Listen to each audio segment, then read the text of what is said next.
Morning, folks. Today I wanted to film my first VR to Moonflower Moments, or their My Gratitude Decks tag. Yeah, I felt very inspired by this tag. I've been feeling really very in love with my tarot collection recently. As I mentioned in a previous video, I've kind of been in a process of curating, and I've got it down to a reasonably small collection, and I feel like I know my decks really well, and they all have played and play a really important part in my practice.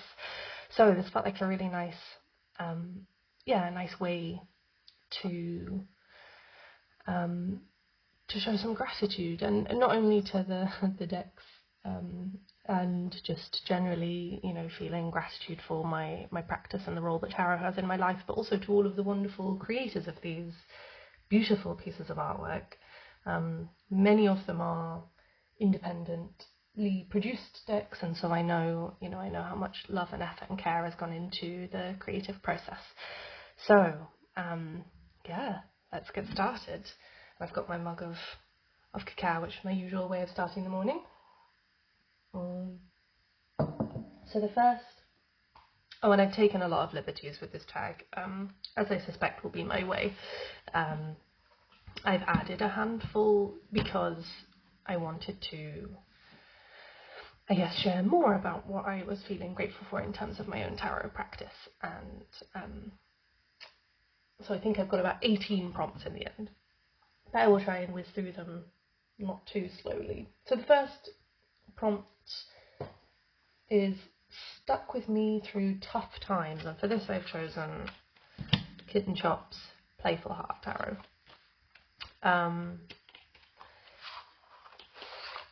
I've had this deck for quite a while, and for me it played a very important part through some very difficult times.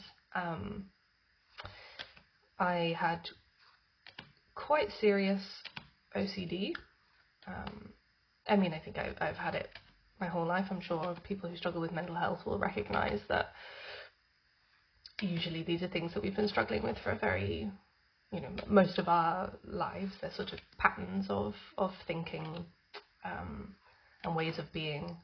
But my OCD got very bad in about 2019, 2020, and I was very unwell for a while, and this was one of the earlier decks that I bought, and it really helped me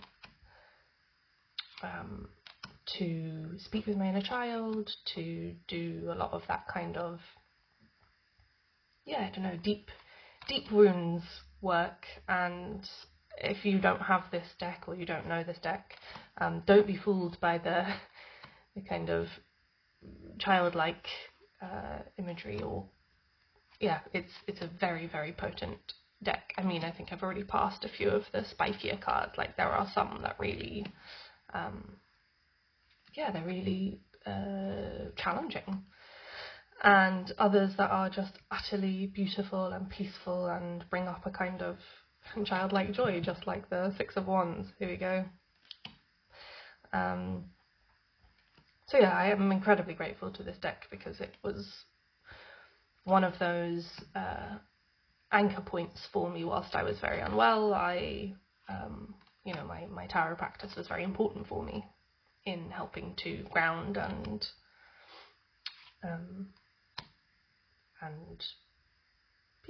feel a sense of connection with myself, when often my emotional world at that time felt quite overwhelming. So this kind of held me in a really important way, and for that I am very grateful to Zara Kitten Chops, and to the deck, and to my tarot practice. So that's the first, and I think heaviest tag. So it's Playful Heart Tarot by Kitten Chops for deck that stuck with me through tough times.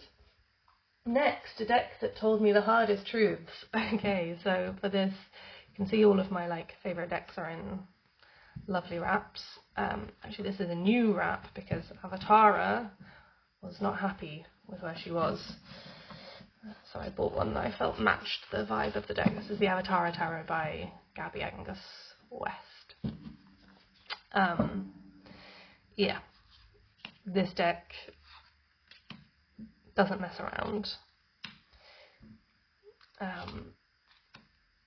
She is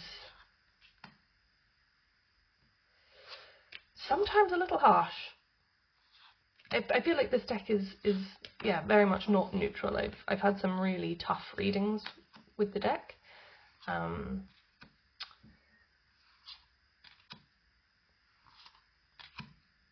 As I said, I feel like she has a personality of her own that really captures Frida Kahlo's energy. You know, she doesn't take prisoners. She's very honest and direct. Sometimes a little bit of a prima donna, as per the star card. And yeah, sometimes I've needed that kick up the arse. I don't need a kind of fluffy deck to keep me in that soft, watery, emotional state. Sometimes I need a deck that's gonna just say, okay, right, enough, let's go. Yeah, and she's also told me some very difficult things. Not just about myself and my own behaviour, but also about the way that I'm viewing a certain situation. And yeah, it's a great, great, great deck. Not one to pick up when you're feeling delicate. And yeah, I wouldn't pick it up if I was in a sort of soft and griefy mood, let's put it that way. But it's an incredible deck, and I'm very grateful to have it in my collection. The Avatara Tarot, Gabby Angus West. The deck that has given me a language for my feelings. Okay, I've got a couple of decks here. I mean, the first and most obvious is the Reclaim Oracle by Marian Vasquez, Little Dark Press. This deck is quite literally a deck of feelings: detachment, absence, betrayal, envy.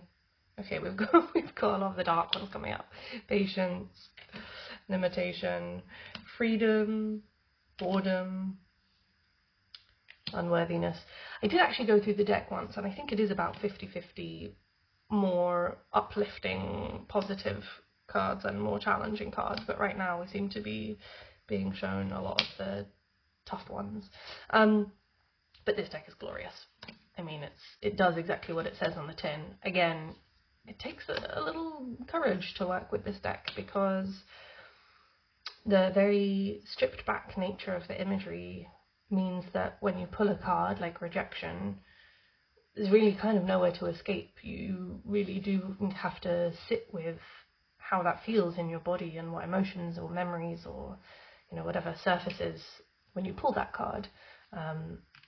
So I think you have to be in a certain, I mean, you can be in whatever frame of mind you want, but for me, working with this deck, I pull it when I'm feeling ready to do that sort of work. And the little poetry in the guidebook is one of my favourite things about the deck.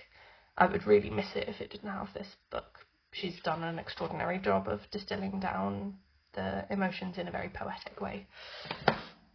So that's the Reclaim Oracle, and I've had that deck for a long time, and I've worked with it for a long time, and I love her. The other decks, which are more recent, it's a duo from Intuitive Art and Alchemy, is the Wisdom of the Shadow and the Wisdom of the Divine Feminine. What's the best way of doing this? I'll show you both together. Yeah, these decks also feel very psychological to me. and the guidebook is written in a very psychological kind of way, and the art style is very emotionally evocative. It's actually a very similar, not that I'm anywhere near this talented by a long way. It's like a primary school art style, but it's the kind of art that I draw when I'm drawing my emotions, and I do try and use art as a way of processing and expressing particularly difficult stuck emotions. I've not been doing it nearly enough recently. It's been very important for me when I felt overwhelmed, so I think I need to pick up actually I like using chalk because it feels really like expressive to me.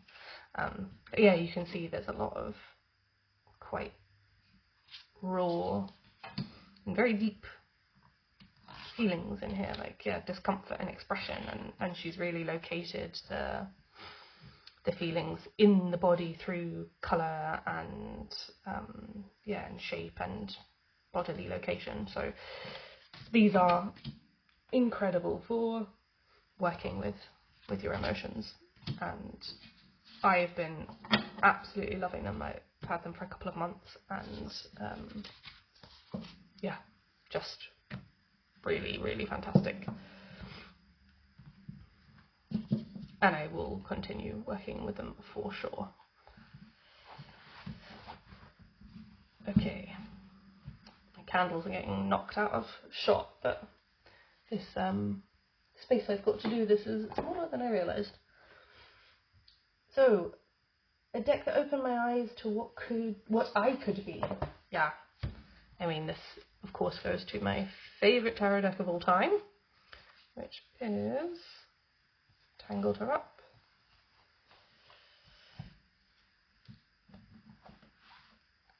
Story Medicine Tarot, Volume 2, Animal Woman. Yeah, okay, the candles are a goner, guys.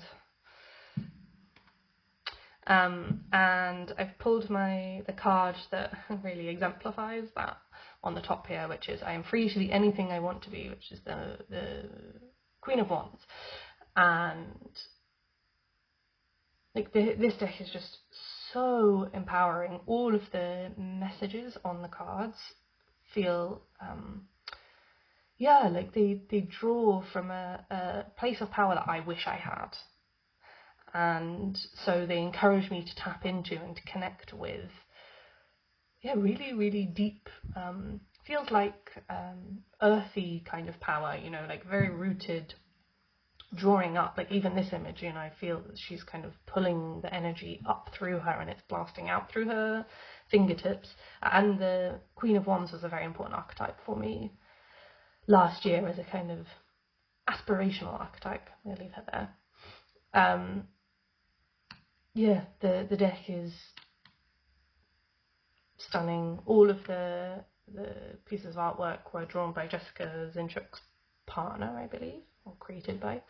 And Jessica is the overall creator of this series of decks, the Story Medicine Tarot, which is a series of four decks. And she's also the model in the person being drawn, painted. And she has such a way with words. The first deck comes up in a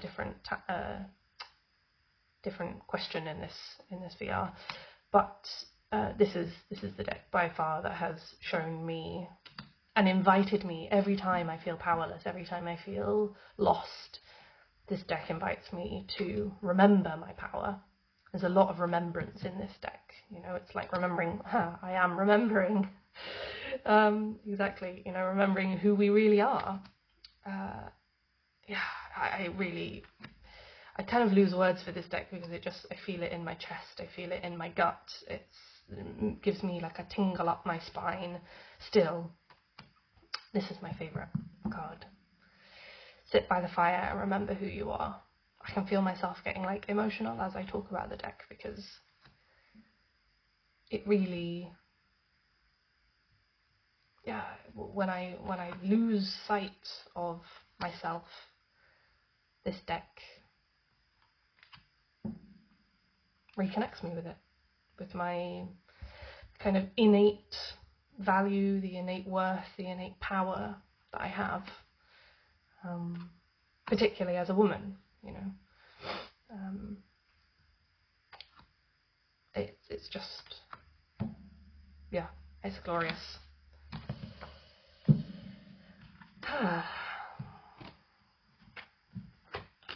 So, Story Medicine Tarot, Volume 2, Animal Woman. Favourite deck of all time, and the deck that opened my eyes to what I could be. The deck that dared me to live, the game Marseille. Well, you might catch the drift from this gratitude decks video that I've been undergoing a lot of change in the last few years. Really kind of coming out of that very, very poor period of mental health, which, you know, I'm still battling with. It's not something that has just disappeared, but I've been doing a lot of personal work. I did a year-long personal development course, which was 1 full day a week. It's the first year of a counselling program, but they have an inside-out model of counselling. So we do this kind of full year of basically a day a week of group therapy, and it was completely transformational. And one of the things that I took from that year was a connection with my own life force, with my sense of vibrancy, you know, my personal expression, my queerness, and, you know, this deck was part of that journey. This deck is unapologetically itself. It is bright, it is queer, it is fabulous, and yeah, this deck kind of was, I was using it a lot during the time when I was really like stepping into myself and how I wanted to dress and how I wanted to be in the world. If I wanted to continue to be this people-pleasing version of myself, or did I just want to vibrantly and unapologetically be me? And obviously, when you really touch that question, there's only really one answer, and that is to be loudly and proudly yourself, because who else are you going to be? So,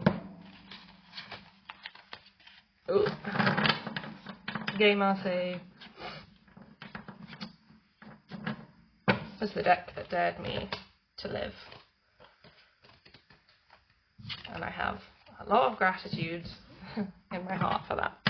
I edged it in this slightly dirty gold colour. Oh, and the deck is by Charlie Claire Burgess, who, if you don't know them, they also created, I'm spacing. What's the name of their not Marseille tarot? No, it's gone. I'm sure it'll come back to me in about 10 minutes time when it's useless. Anyway, they're a fantastic tarot creator. They also wrote the book Radical Tarot, I believe, but I don't have that. I do, however, have the guidebook for, where are you? For the game Marseille, and this is really amazing.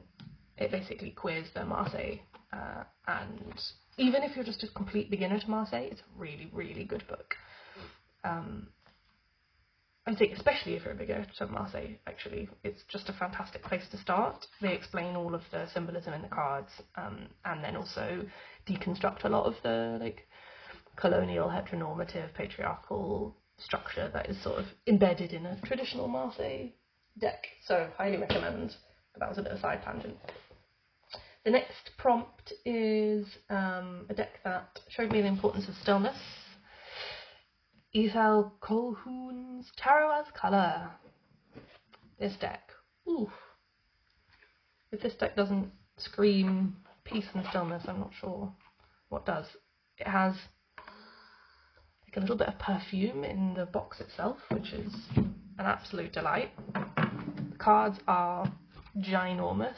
If there was a largest deck prompt, it would definitely be this one. And yeah, the deck is ink blots. I drew this last night. Now I know there's a lot of occult stuff in the deck, which I am not very, I don't really have much occult knowledge. So I think it uses Golden Dawn colour associations, but again, I don't really know what that means. Aside from the fact that I assume that they have colours that are associated with particular energies. For me, this deck is just an invitation into meditation. I pull one card and then I not only think about like what does the colour itself evoke for me. Does it create a sense of peace and harmony in my body? Does it create a little fire in my belly? Make me feel anxious maybe? But also I use it in a sort of a little bit like a Rorschach test as well, like what am I seeing in this image?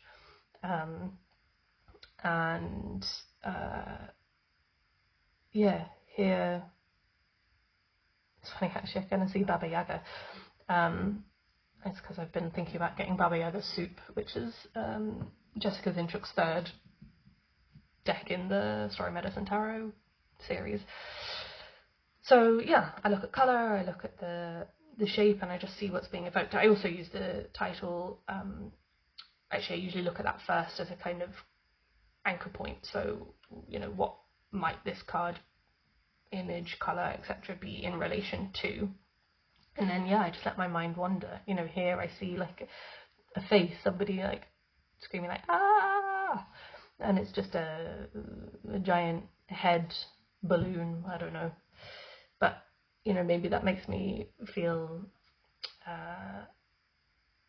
the challenges of accepting the truth.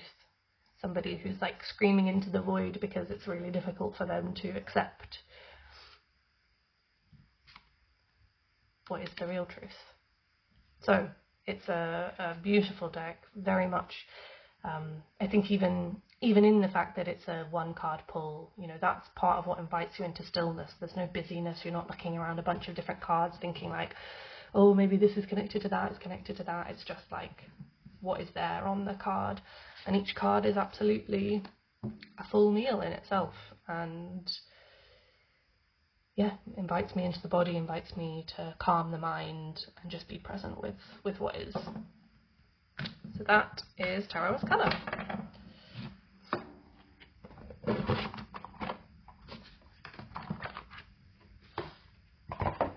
Given the number of decks I've got around me, currently I'm doing quite well for keeping the whole place quite neat. A deck that raised more questions than answers, absolutely 100,000%. The Red Stone Tarot by Linda Hill.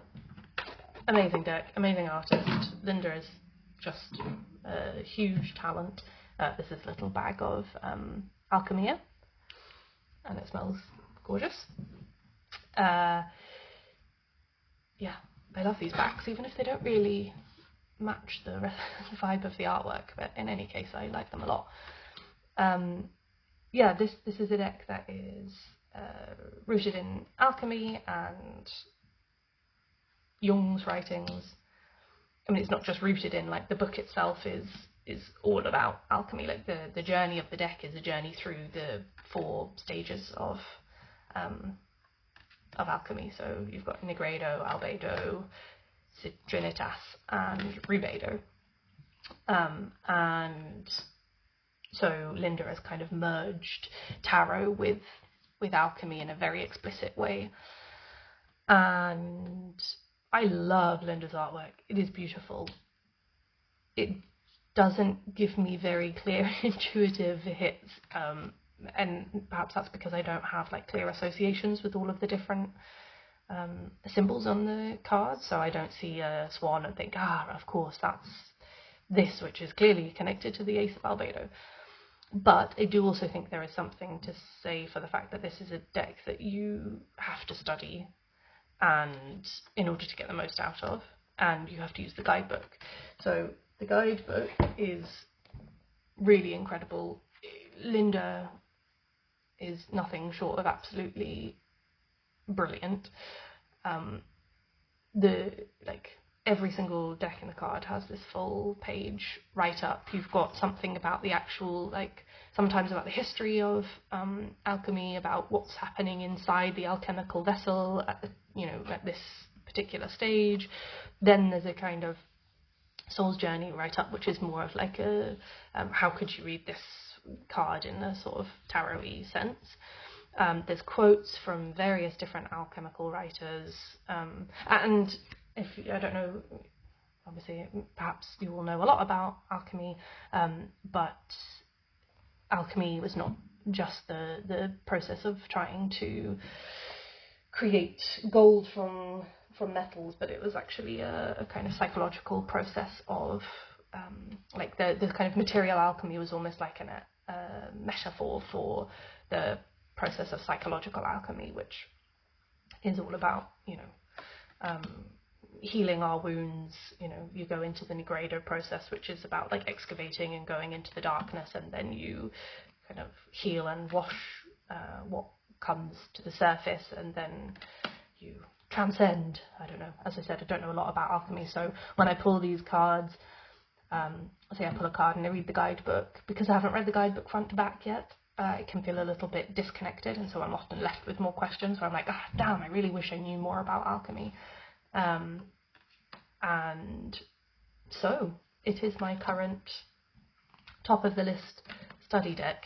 I've got a lot going on at the moment, so I have not yet begun that study, but it is going to be the first deck that I pick up to really dive into. And I mean, first of all, I just need to read the guidebook from the beginning to the end, and I think that would help me work a lot more smoothly with this deck. And then I don't think I'm going to memorize the whole thing, straight off the bat, but it might mean that then when I read the guidebook entries later, I will have some more of a sense of context to place them in.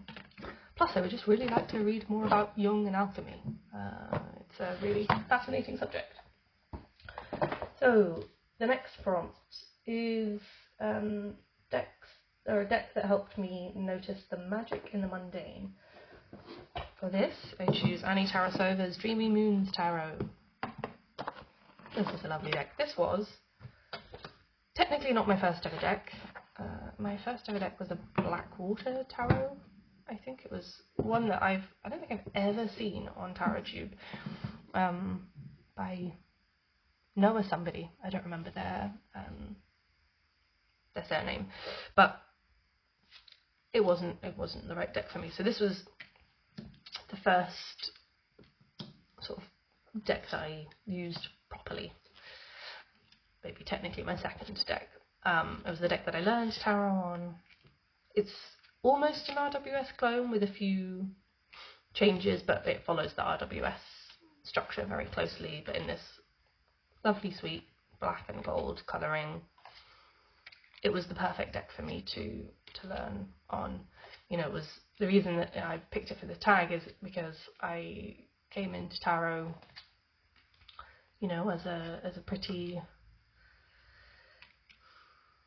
rigid thinker, as more or less an atheist at that point, I would say still. And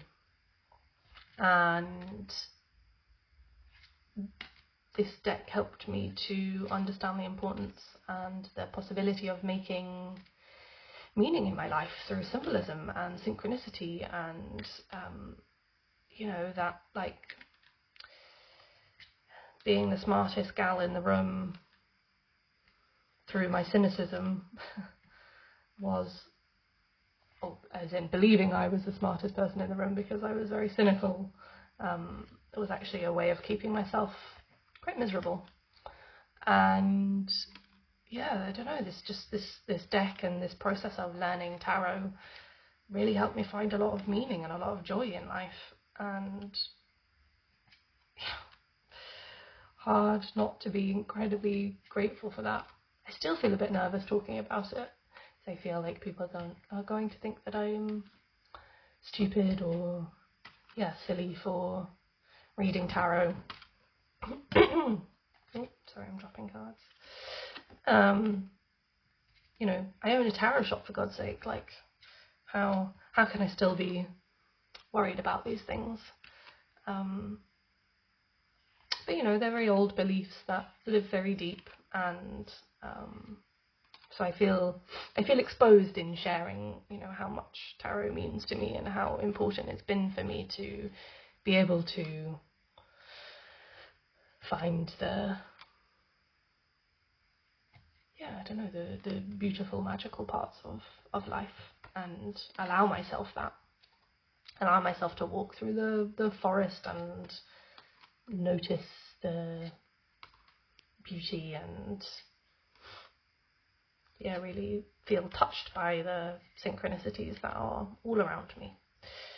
So this was the Dreamy Moons Tarot by Annie Tarasova, which is a very well loved, well used deck, which I don't really use anymore, but I keep for sentimental value because she's been a very important part of my journey.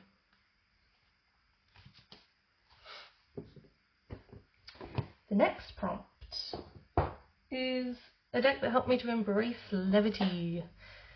This is the Tantric Dagini Oracle. Who was it by? Got the book here. Nick Douglas and Penny Slinger. Yeah, this deck is silly.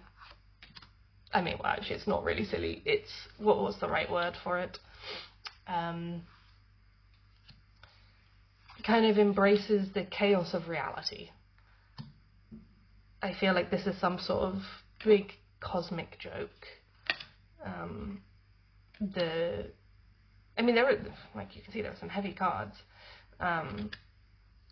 but the way that the art style is, the write-up in the guidebook, it just gives me the sense that this has been, you know, this takes the perspective of some cosmic being who's looking down on all of our troubles on Earth, having a bit of a laugh. It's quite surrealist.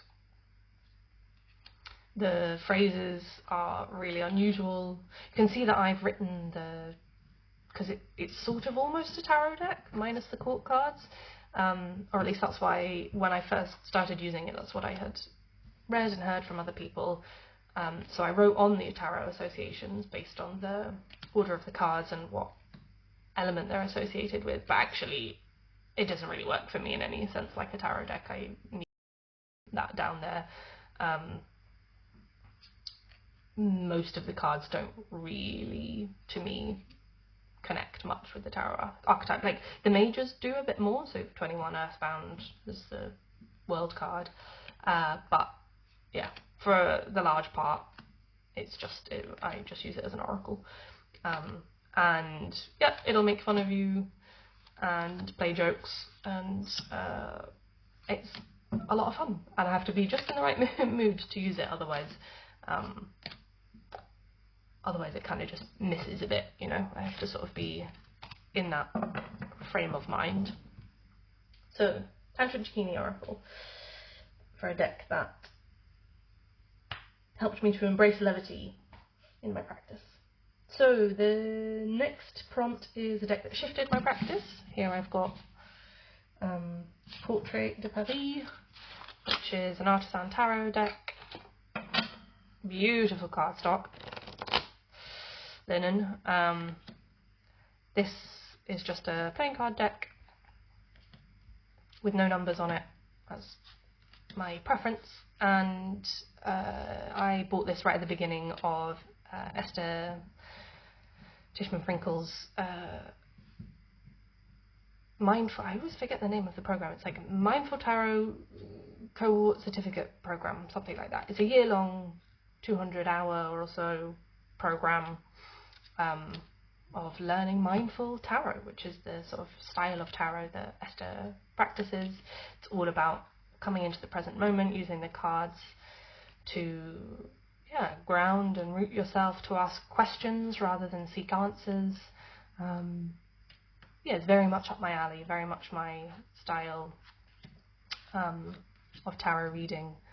And right at the beginning of the course, Esther encouraged us to play with playing cards and read with playing cards. So we took out all of the court cards and we just looked at like colour, shape, geometry, and like what this kind of distribution of the pips on the card were telling us. And we would lay out the three and try and tell a story with, like, what does this evoke? The difference. Okay, we've got three really crowded cards here, so I feel like this is a very busy issue. We used a little bit of numerology. What do I know about the number 9 or the number, what's that, 8? So it really, really shifted my practice in the sense that it opened me up to the idea that I can really read anything. And it was a lot of fun to just play. I actually got a really huge amount out of the process of learning, and it improved my confidence a lot in my tarot reading abilities. So that was the Portrait de Paris. The next is a deck that inspired a creative project, and this is the last of Moonflower Moments prompts. This is the Gentle Tarot by Mari in the Sky. This is quite simply the first deck that I bought for my tarot shop, Tarot Grove, which, if you don't know, I run, own, manage.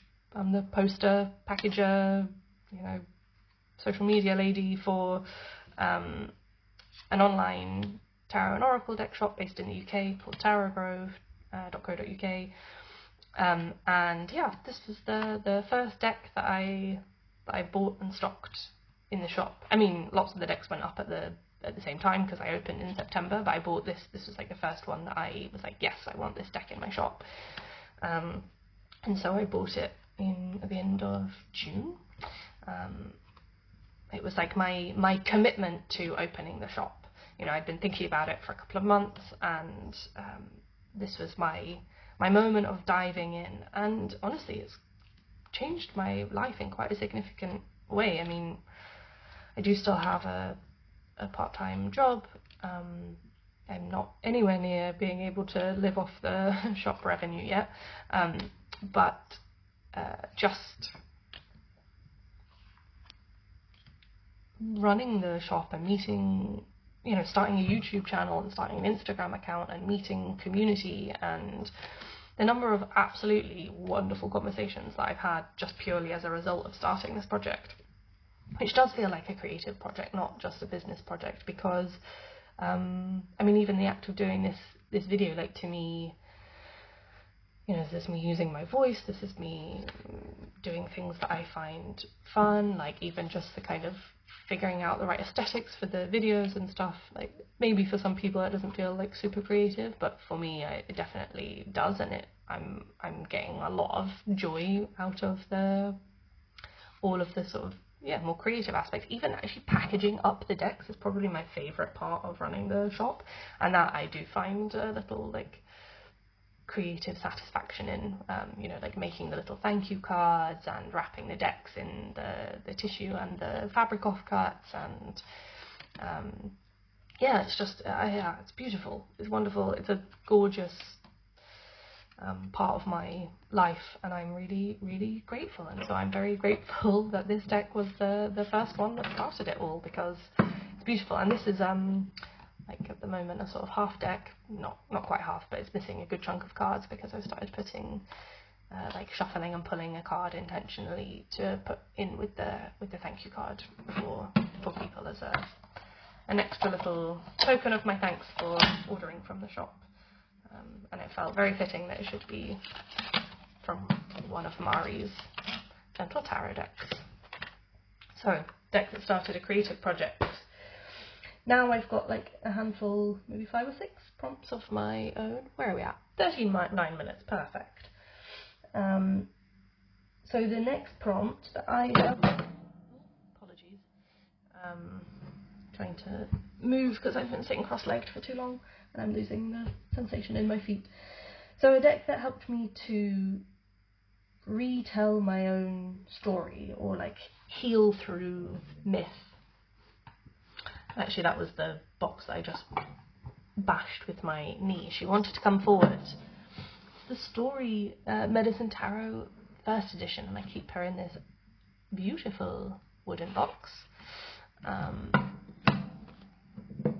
Yeah, this deck has been so important to me in terms of, where's that? There's the booklet.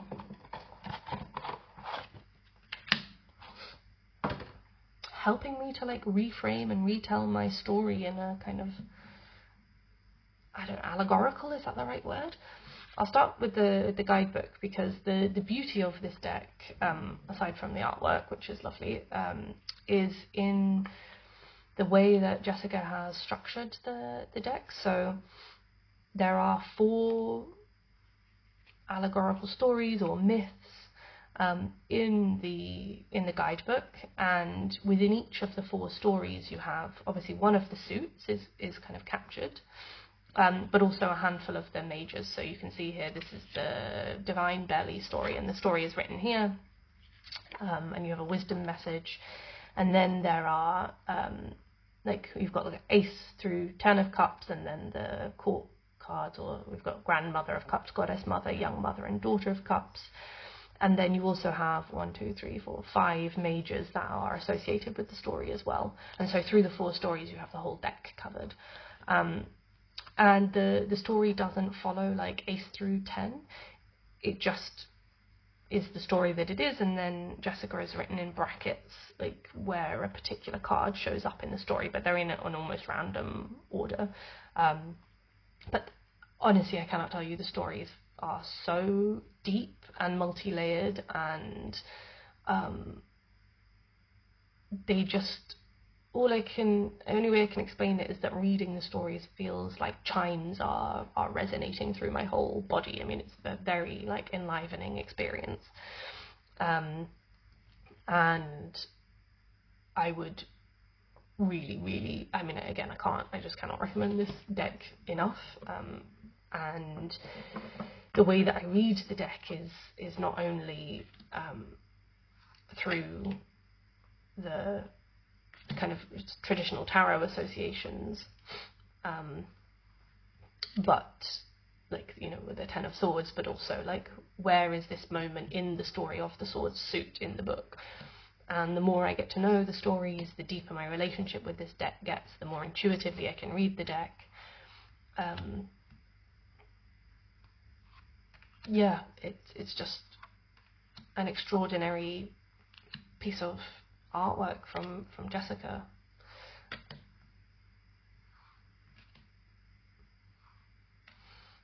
And it helps, I feel, to... I absolutely flipping love that tower card. Like, what the heck?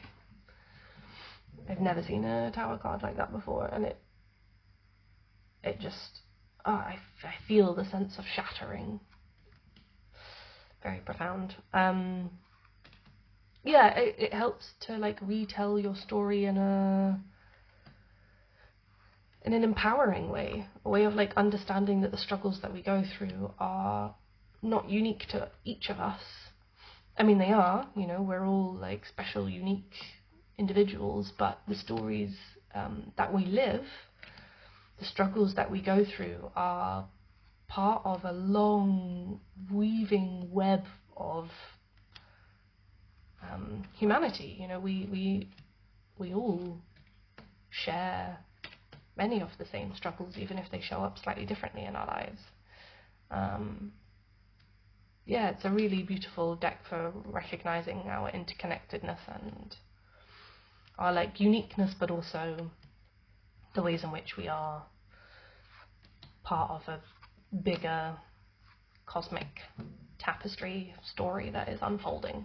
So this is a deck that has really helped me to reframe and retell my own story in a way that feels empowering and enlivening. Story Medicine Tarot, Volume 1 by Jessica Zindruck. Okay.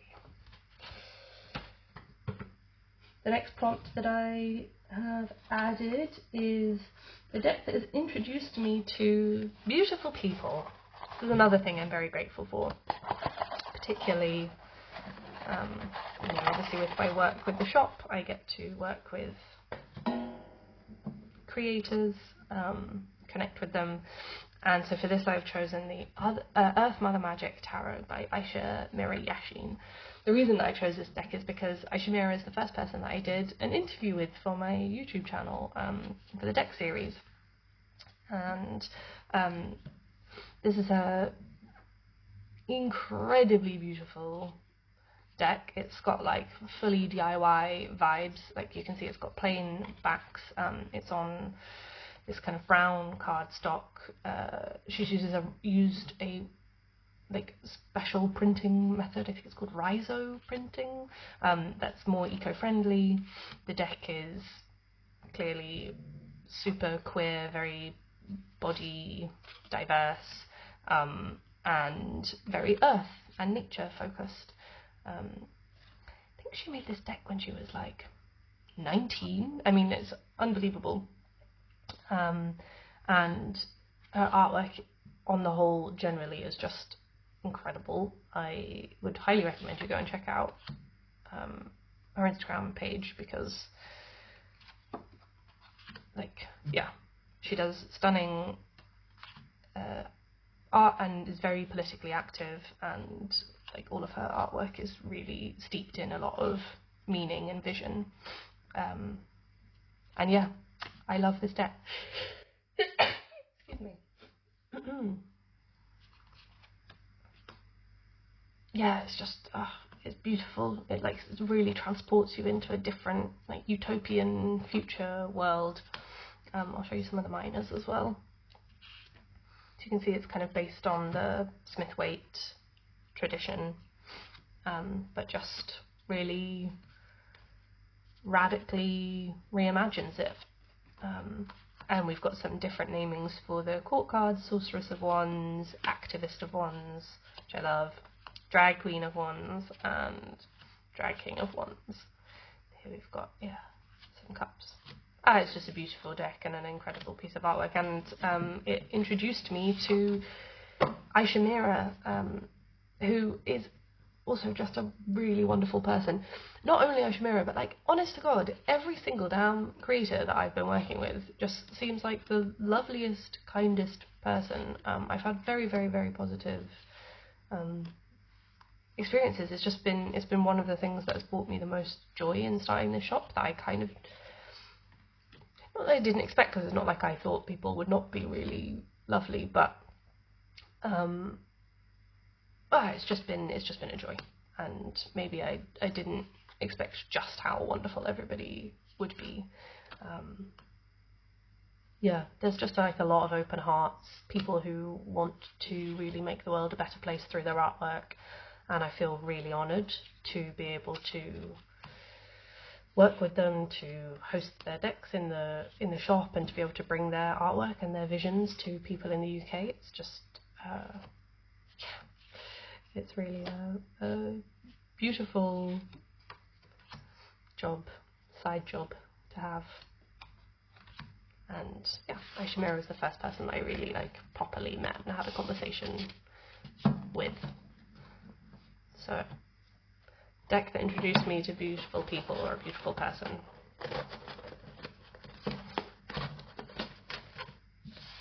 Oh, and this the reason I'm showing you this one is because it's got a broken box, but it does come with a proper cover and stuff. Okay, the next prompt is a deck that has been an emotional support. This one is the Future Ancestor Tarot, Yeah, this deck really a little bit different to like the Playful Heart, which I said has been with me through a difficult time. Like that deck was literally there whilst I was really in a very kind of difficult period. This deck is the deck that I choose and I go to for emotional support if I'm feeling sad, if it meets me there and holds me if I'm feeling anxious. I find it very grounding. It's also a deck that I put like rosemary and lavender in the bag, because I find smell is a really helpful way for me to ground. Yeah, even just like I can feel my body relax just looking at the images of the deck now. It's soothing, quiet, peaceful, warm. Yeah, and really, like if I'm struggling, this is the only deck that can meet me in my struggle. And it doesn't ask me to go anywhere. It doesn't say like, come on, feel better, or you can do it and get over that. Like some of the decks that are really empowering are amazing, but they won't just let me be in my sadness and hold me there. And that's what this deck does for me, without a doubt. So, and I can find that I find tarot a bit cold when I'm feeling really low. Not this deck. This is the one that,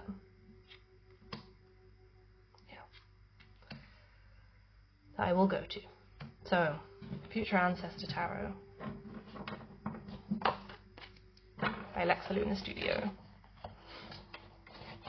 A beautiful, beautiful piece of artwork.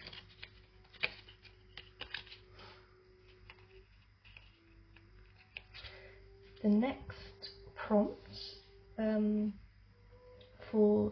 I don't know if you can hear, but my partner has just started playing flute in the next room, so we might have a nice accompaniment to the end of this video.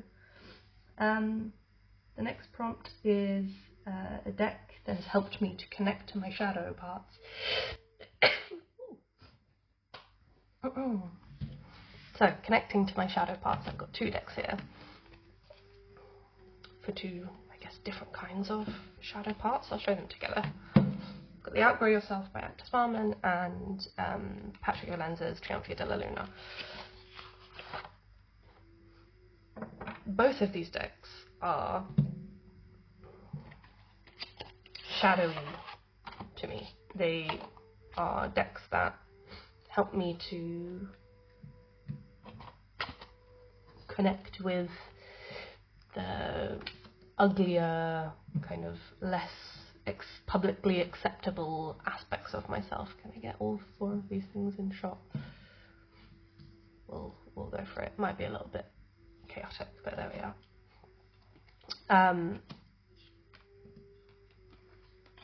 Is this all the way upside down? Yeah. Yeah, so the aspects of myself that maybe I've hidden because I don't know, I was told that they were not acceptable when I was a child. With this deck, the Outgrow Yourself Tarot and Oracle, it feels like the sort of wild child that I wasn't allowed to be, you know, the bits of me that wanted to be like socially unacceptable and go and stare in people's faces and get muddy and be rude and run around and be chaotic. Like that's the kind of the vibe I have. Like, you know, this little creature doesn't give a fuck what anybody thinks. She just is herself, and she's herself very unapologetically. We can be taught to be polite rather than honest, and we can be taught to be nice instead of defending our boundaries. And for me, this deck and this creature, very much, she's gonna protect herself and do what she feels is right for her. And she's spicy as heck, and I love her for that. So this is definitely a part of myself that I have been trying to connect with more, and the deck is absolutely the right tool to help me do that. This instead, the Triunfo della Luna, feels much more like the kind of icky, uncomfortable underground sewer parts of myself that I struggle maybe to look at, and this helps me to remember that those parts are also parts of me that need loving and caring, and they might look a little odd and feel a little icky, but actually if I can turn towards them with love and care, then they have a lot of wisdom and to offer, and they're actually like very sweet and gentle and beautiful.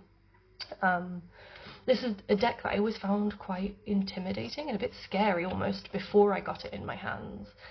And then when I actually started working with it, I found the characters to be really charming, and and I think that's kind of a bit of a metaphor for our own shadow parts, which is that they can feel really scary when they're far away or when we push them away, but when we actually get up close and get to talk to them and connect with the shadow, they're there for a reason, and often it is to protect us and keep us safe, and often they are just like inner child parts that need a lot of love and care. So this is for working with the parts of me that feel icky and helping them to feel a little bit more, helping me to integrate them and reclaim them. So, Triunfo della Luna by Patrick Valenza, and the spicy, pokey, fabulously feral Outgrow Yourself by Actus Barman.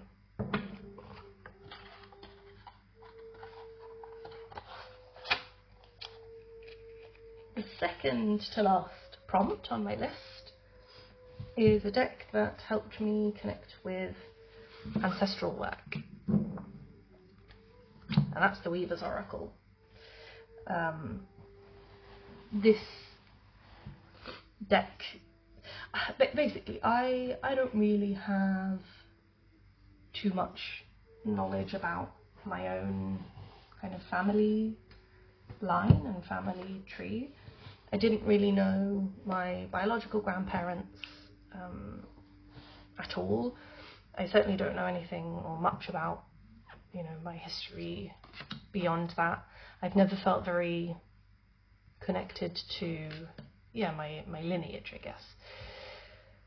And so this deck in a way kind of represents like a universal elder wisdom that I can tap into. It kind of helped me to, I guess, connect with the importance of elder wisdom and of ancestry and lineage and rituals that are passed down from generation to generation, and knowledge that is passed down from generation to generation. And that has been really important for me. It feels very rooting and very grounding. I think I've often felt a little bit untethered in my life for various reasons. And I think I really crave a kind of holding from. I think, one thing that I've been reflecting on recently, or hearing about, reading about, is this notion that like whiteness is not a culture, and whiteness actually detaches us and isolates us from our cultures. There is a lot of Celtic and pagan heritage and culture and history on this land that I live on, but I've never been encouraged to or invited to connect with it, and I feel very, very called to that right now. The deck comes with a guidebook that has these long stories for every single weaver. It's an extraordinary piece of work, and the stories are so beautiful and so potent, and they're all based on the land. They're all these kind of archetypal stories of womanhood, like maiden, mother, crone energy throughout the whole deck and the whole book. And it's just kind of like with the story medicine tarot. It just chimes. You know, the stories are really they feel very deep and ancient. And so this has helped me connecting with kind of the ancestral energy, ancestral wisdom. The last prompt, which does feel very connected, is about a deck that has helped me to connect to the land, and I purchased this one very intentionally for that purpose, which is the Old Ways Magic Oracle by Naomi Cornock. This deck is very Celtic. It includes a lot of connections to kind of Celtic pantheon and Celtic goddesses, and so it's been part of my search, I guess, for connection to my own land, culture, and it's incredible. I mean, the artwork is unbelievable, and it feels like it does the job for me. Like, there are a lot of kind of Celtic decks out there, like the Wildwood Tarot and the Druid Craft and all of those, but the artwork just for me doesn't do it. It feels more storybook, and this for some reason does. This is the right art style for me. It really feels very Celtic, very of this land, of this place. Beautiful, beautiful, beautiful art. So this was my deck of choice, and I am really getting a lot of value out of working with it and looking up the goddesses and their myths as I pull them as cards, and it's fabulous. And the two together, plus the story medicine tarot, feel like they are helping me to root and ground, which, as somebody who has a history of being a very anxious person and feeling very untethered, I think that's why they form such important core parts of my practice. And it's really the central pillar of why tarot has been so important to me in the last years, is that process of discovering myself. And here are the backs. Discovering who I am, as well as healing my wounds. I feel there's the sort of two-in-one piece. You can't just stop being anxious. You also have to find something to fill the void. And for me, part of discovering who I am has been tarot, and it's been using these kind of ancestral energy decks to figure out my own story. So that was it, folks. The My Gratitude Decks tag from Moonflower Moments. Thank you so much.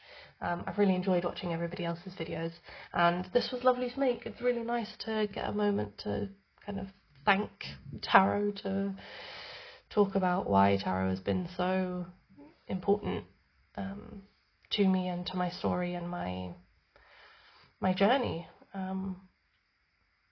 I would love to see anybody else's VRs, and also hear in the comments about decks that have been really important to you, that you feel really grateful for. So thanks so much for staying, everybody, and I will see you in the next video. Bye.